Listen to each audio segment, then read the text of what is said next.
Hey, it's Vas here from Metro Hobbies, and today we're going to be doing a little educational video on LiPO batteries. There are a lot of newcomers to the hobby that are a little bit unaware of some of these numbers and might be a little bit overwhelmed by everything. So I'm going to try and break this down for you as best as I can to give you all some basic information so you're up to speed on what LiPO batteries are all about. So as you can see here, we've got several different LiPO batteries. They come in all different shapes and sizes, and on this side here we've got all the hard case ones. So hard case LiPO batteries means that they actually have a plastic case that kind of houses everything and protects the batteries. These are actually traditionally used in cars because they are a little bit heavier than the soft case ones, and they offer a little bit more protection. So in cars that get tumbled around and so forth, these are a little bit better to use. However, you can use these in cars as well if they're protected enough, and also depending on the physical shape of them and how you want to set them all up.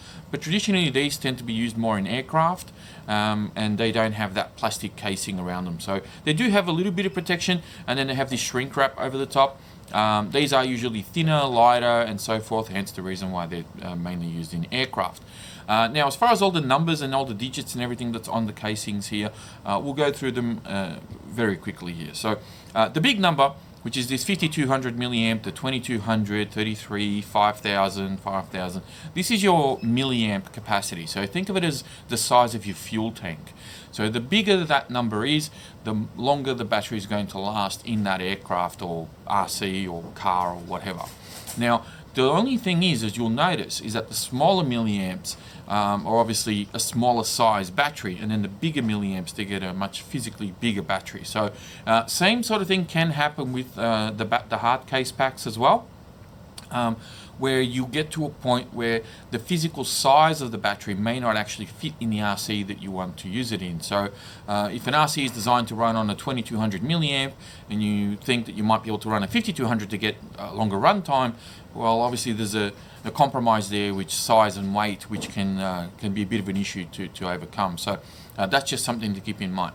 The other thing to keep in mind is obviously the voltage. So obviously different sizes here. LiPO batteries are made up of cells. So inside this battery here, you'll see that there are some cells, like little bars.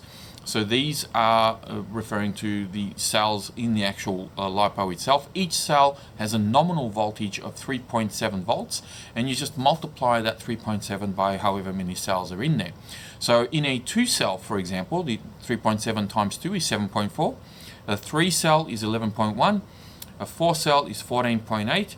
There is a 5-cell available as well. They are a bit rare. They're not as commonly used in RC, but that's an 18.5 volt. And then you got the 6-cell, which is a 22.2 volt.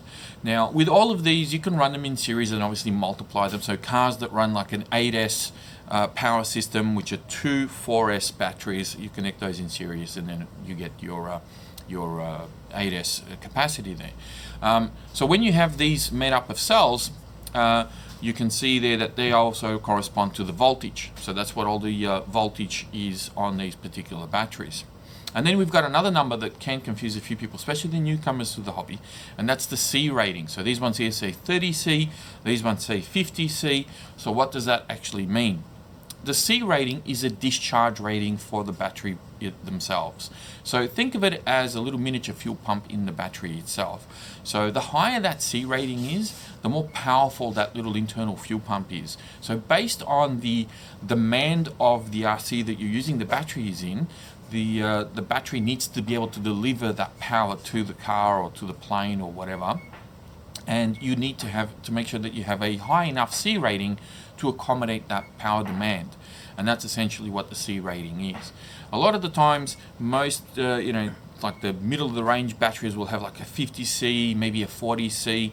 They're usually pretty good. Something around about the 30C, you'd want to have that as a fairly conservative type of power system, so you don't want anything too high demanding on a battery that has a 30C or lower. You want to sort of stick around to 50C or higher for those high performance RCs that you're going to be using these batteries in.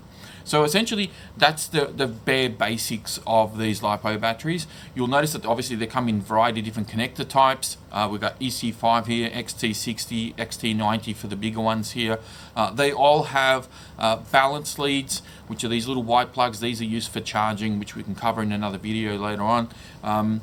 but essentially that's how they come. Now, in regards to connectors, if you find the battery that you want and it's the perfect size, price and everything, and it's got the wrong plug, don't stress. You can always cut these off and put on your own plug, or you can sometimes use adapters as well to make sure that it accommodates the RC that you're using it in. And that's pretty much it for this video. Don't want to go on too much longer, but hopefully it's giving you the bare basics on what all these numbers mean and how the LiPo batteries are kind of can vary, and how you can choose the one that's going to accommodate the RC that you want.